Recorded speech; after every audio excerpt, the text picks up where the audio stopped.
What?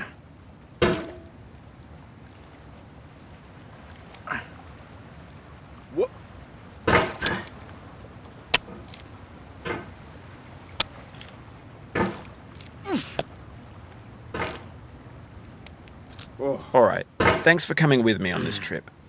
I'll understand if you have to take a break at any point.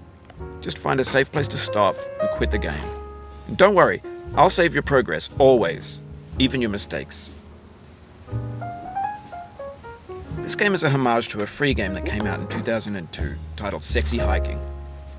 The author of that game was Jazuo, a mysterious Czech designer who was known at the time as the father of B games. And B games are rough assemblages of found objects. Designers slap them together very quickly and freely, and they're often too rough and unfriendly to gain much of a following. They're built more for the joy of building them than as polished products. In a certain way, Sexy Hiking is the perfect embodiment of a B game.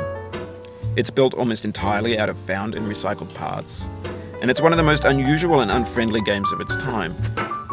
In it, your task is simply to drag yourself up a mountain with a hammer.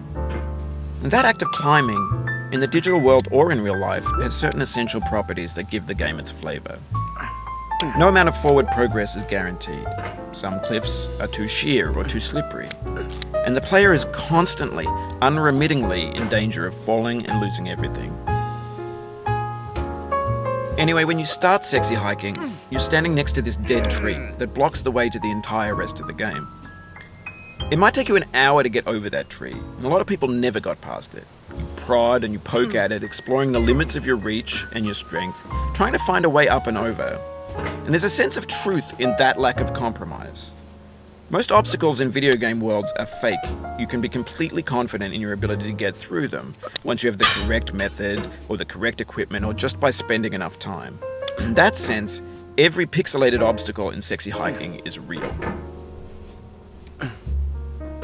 The obstacles in Sexy Hiking are unyielding, and that makes the game uniquely frustrating. But I'm not sure Jazuo intended to make a frustrating game. The frustration is just essential to the act of climbing, and it's authentic to the process of building a game about climbing. A funny thing happened to me as I was building this mountain.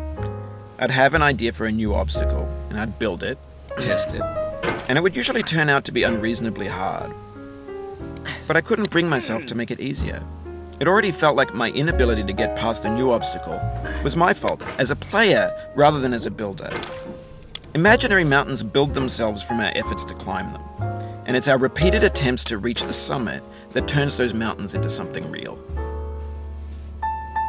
When you're building a video game world, you're building with ideas, and that can be like working with quickset cement. You mold your ideas into a certain shape that can be played with, and in the process of playing with them, they begin to harden and set until they're immutable, like rock. And at that point, you can't change the world. Not without breaking it into pieces and starting fresh with new ideas.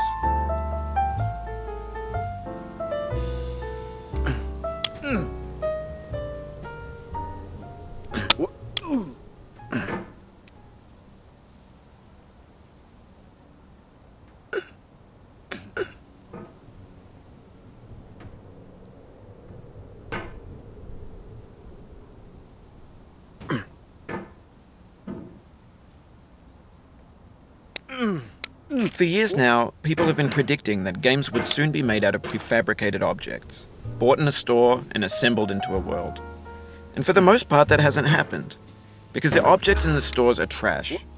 I don't mean they look bad or that they're badly made, although a lot of them are. I mean they're trash in the way that food becomes trash as soon as you put it in the sink. Things are made to be consumed and used in a certain context, and once the moment is gone, they transform into garbage. In the context of technology, those moments pass by in seconds. What?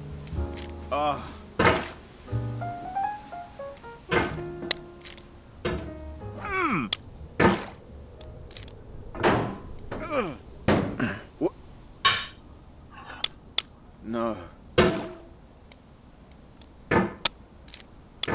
What?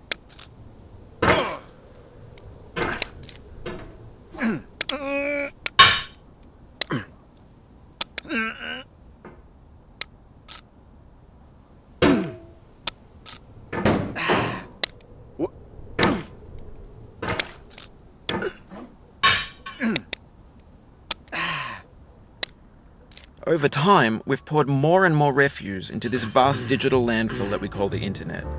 It now vastly outnumbers and outweighs the things that are fresh and untainted and unused. When everything around us is cultural trash, trash becomes the new medium, the lingua franca of the digital age. And you can build culture out of trash. But only trash culture.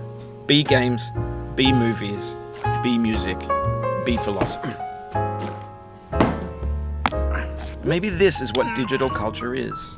A monstrous mountain of trash, the ash heap of creativity's fountain. A landfill with everything we ever thought of in it. Grand, infinite, and unsorted. There's 3D models of breakfast, Gen X's fanfic novels, scan magazines, green screen Shia LaBeouf, banned snuff scenes on LiveLeak. Facebook's got lifelike bots with unbranded adverts and candid shots of Kanye and Taylor Swift mashups, car crash epic failed GIFs, Russian dashcam vids, discussions of McRibs, discarded, forgotten, unrecycled, muddled, rotten, untitled. Everything's fresh for about 6 seconds, until some newer thing beckons.